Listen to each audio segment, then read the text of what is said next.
tentang bagaimana ya menyiapkan tujuan keuangan jangka panjang gitu bersama calon pasangan. Nah, sebelum kita ngomongin tujuan keuangan, baiknya kita tuh menanamkan mindset dulu ya di dalam diri kita supaya ketika kita menjalani pernikahan kita tuh nggak ngerasa terbebani gitu apabila ada gaya hidup kita yang harus berkurang atau nggak sama seperti sebelum kita menikah.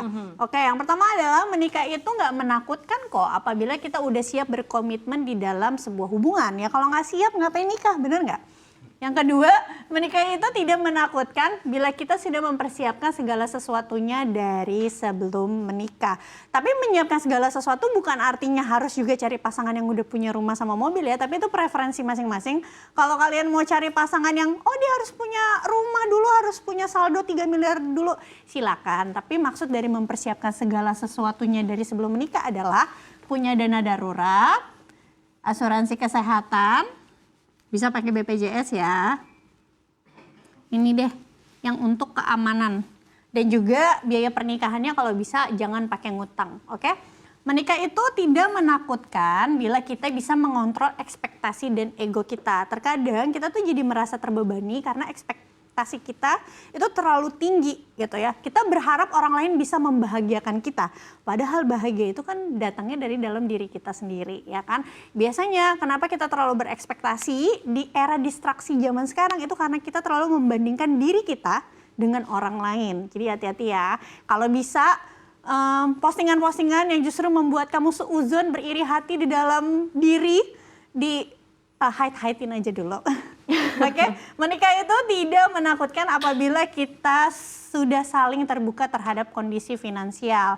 Ini bisa menjadi filter awal apakah pandangan kalian terkait pendapatan, utang, tujuan keuangan, tanggungan dan cara nikmatin uang sama atau enggak. Kalau tidak, and then ya move on, cari yang lain. Contoh nih, Saf, aku kan dulu sandwich generation. Ya.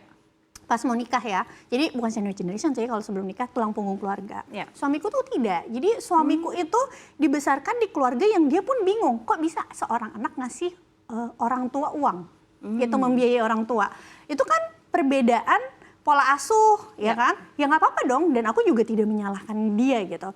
Kita harus ngobrol dulu sama-sama, kalaupun dia memang tidak bisa menerima aku yang sebagai sandwich generation yang dimana ketika kita menikah aku harus jadi ibu rumah tangga waktu itu berarti kan bukan beban finansial ya, tanggung jawab finansial mamaku pindah ke suamiku kan. Iya. Kalau dia nggak mau berarti aku nggak apa-apa juga, nggak usah jadi nikah. Nah itu yang harus diobrolin gitu. Jadi nggak perlu juga kita sakit hati nih, misalnya gara-gara kita sandwich generation, pasangan kita nggak mau punya pasangan sandwich generation, yang nggak usah sakit hati, cari pasangan lain. Berarti kita mungkin harus terbuka pada saat pendekatan ya, Betul. bukan pada saat pacaran atau berhubungan ke jenjang serius begitu ya sebenarnya. Karena sebenarnya kan udah ada rasa begitu ya, mungkin juga agak sakit hati juga kalau tiba-tiba gagal karena ada suatu hal yang memang tidak bisa dipenuhi pada saat kehidupan pernikahan nanti begitu ya. Tapi kalau misalkan lihat dari poin-poinnya Ci Olive gitu kan ada hal-hal yang perlu diperhatikan.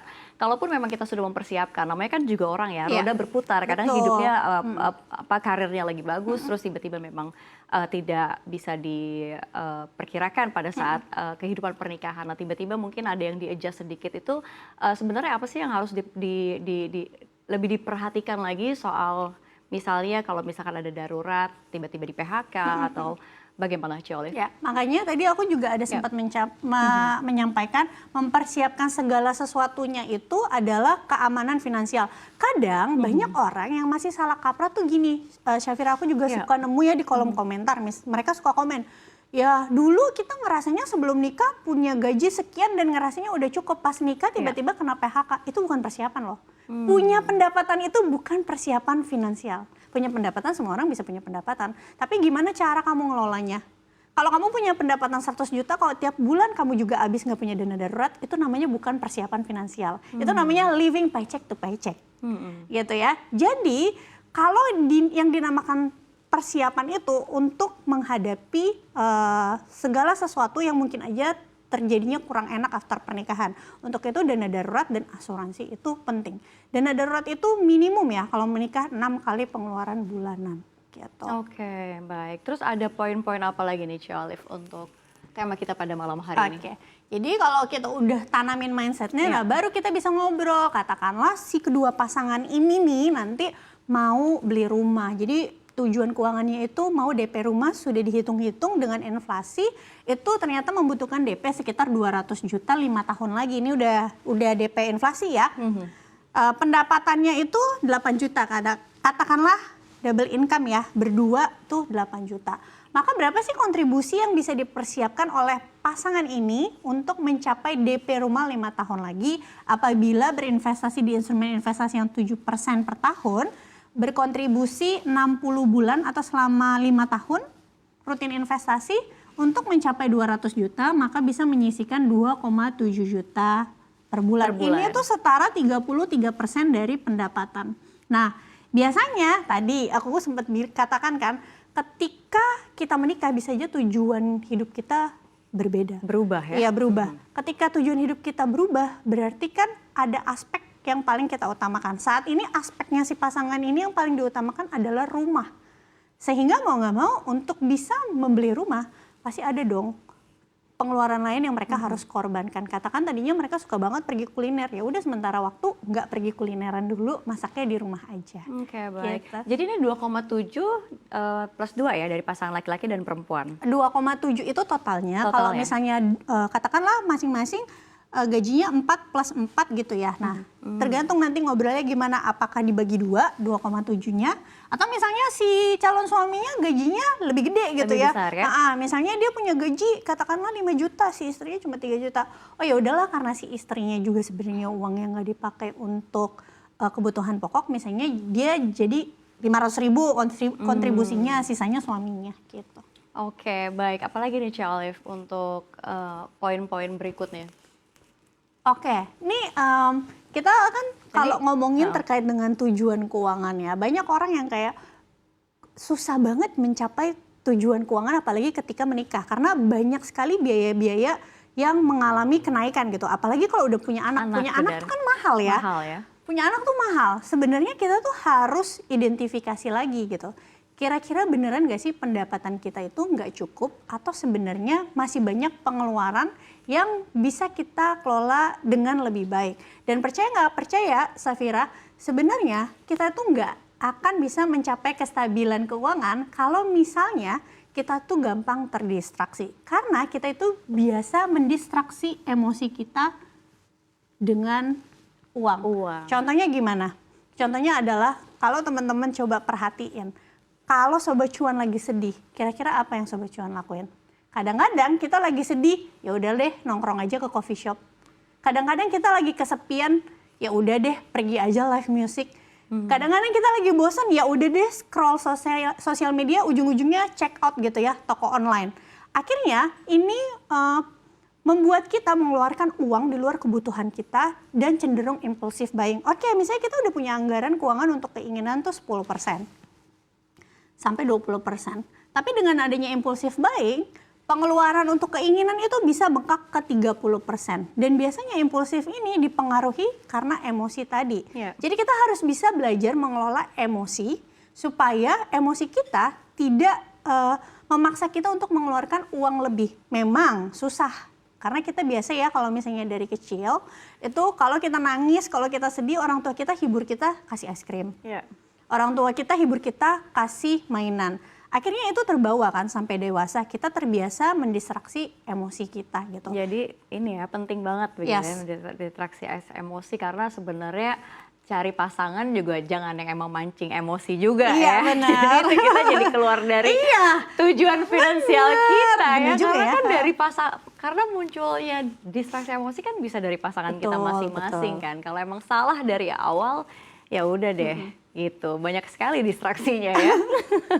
Tapi kalau misalkan kita lihat kan, kalau emang pengen tahu nih seperti apa sih sebenarnya strategi penghematan yang tidak menghilangkan kebebasan, tapi kita juga bisa untuk membuat strategi keuangan kita mencapai tujuan. Gimana tuh Cik? Kalau kita mau ngomongin strategi gimana caranya mau bisa mencapai tujuan keuangan, tapi nggak sampai mempengaruhi anggaran keuangan gitu ya. Atau harus menghemat mati-matian. Nah masalahnya menghemat itu kan juga ada limitnya ya. Nggak mungkin kita misalnya dari makan 3 hari sekali jadi 1 kali sehari gitu kan.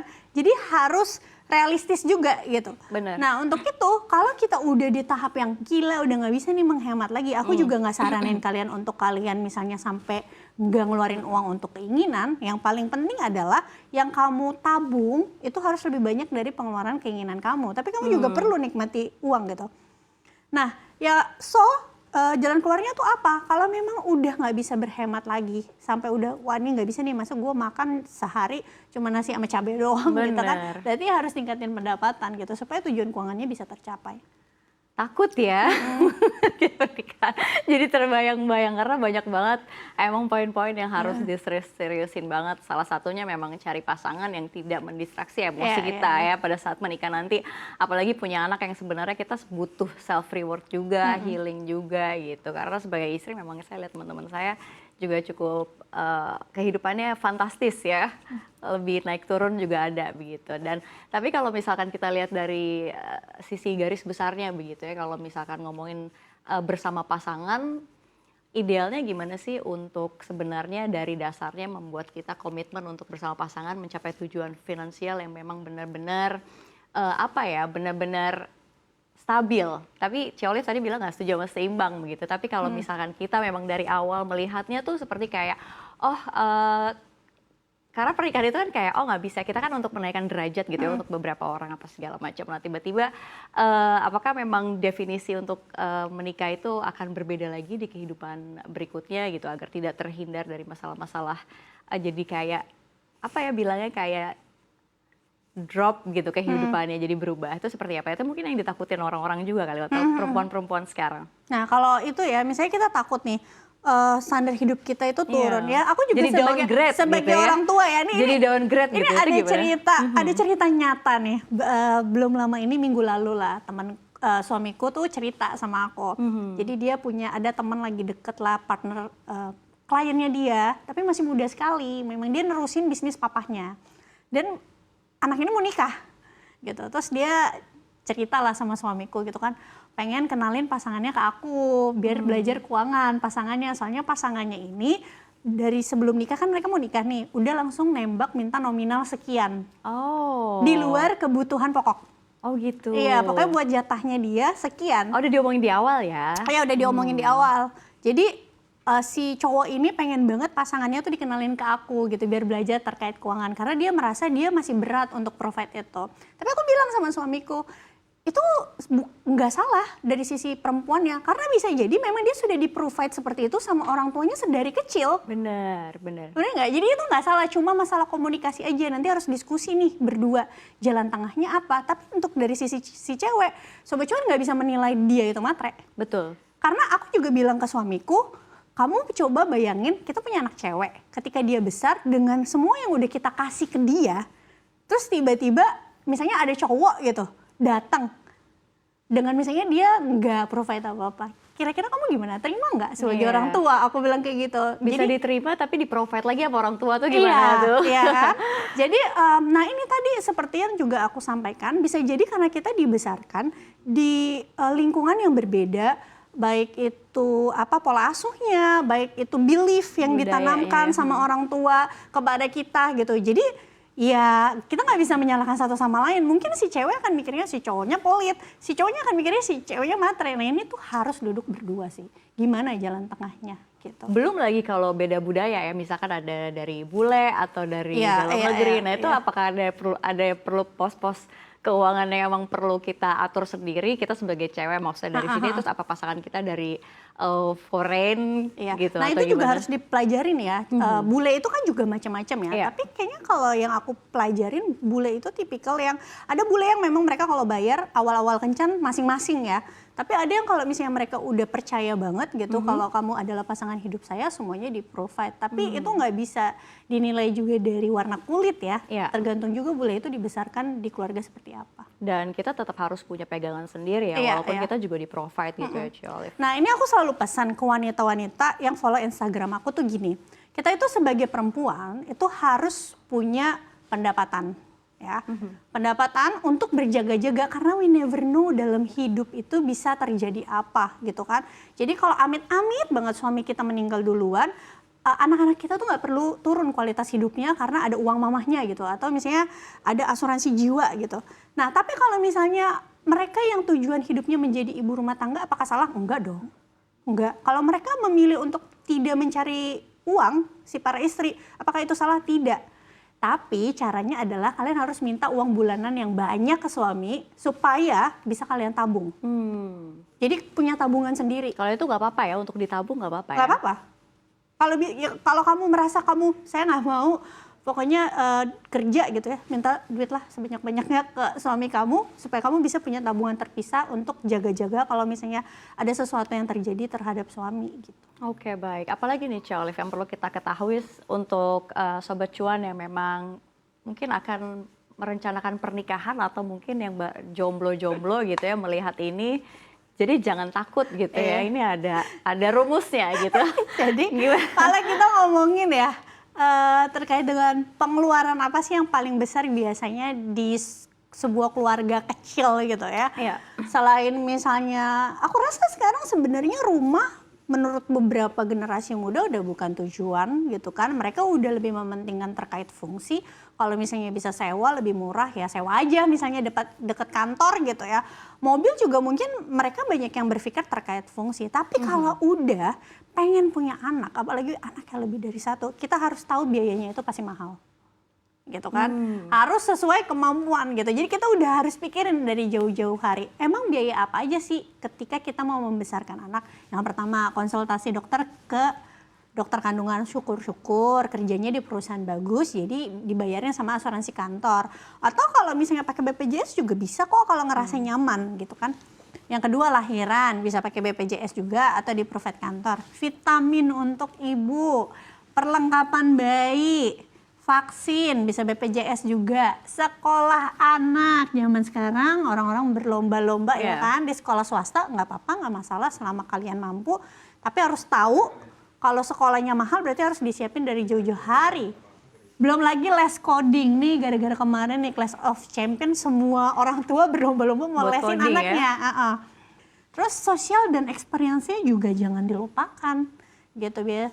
Proteksi kesehatan. Bahkan nih kemarin aku habis ngobrol sama salah satu istrinya kenalanku, anaknya itu berkebutuhan khusus. Dan anak yang berkebutuhan khusus itu biasanya butuh treatment support, khusus, ya treatment khusus, support. Dan biayanya itu besar sekali ya? Iya. Oke, baik. Di luar ini apakah ada lagi biaya-biaya tak terduga untuk anak atau seperti apa nih? Banyak juga ya, saya deg-degan lihatnya. Iya, kalau tak terduga itu biasanya disakit sih. Apalagi nih orang tua ya, biasanya aku kan ada anak 2 ya. Sobat Cuan. Nah itu gimana? Pas lagi libur, sehat. Masuk sekolah, baru seminggu udah muntaber, udah flu. Ya namanya anak-anak kan mereka di kantin tangannya masuk mulut dan lain-lain ya, itu nggak bisa kita kontrol kan. Maka itu pasti kan kita akan provide vitaminnya dia, terus makanannya juga nggak bisa sembarangan. Real food itu kan nggak murah kan gitu, sama proteksi kesehatan harus ada.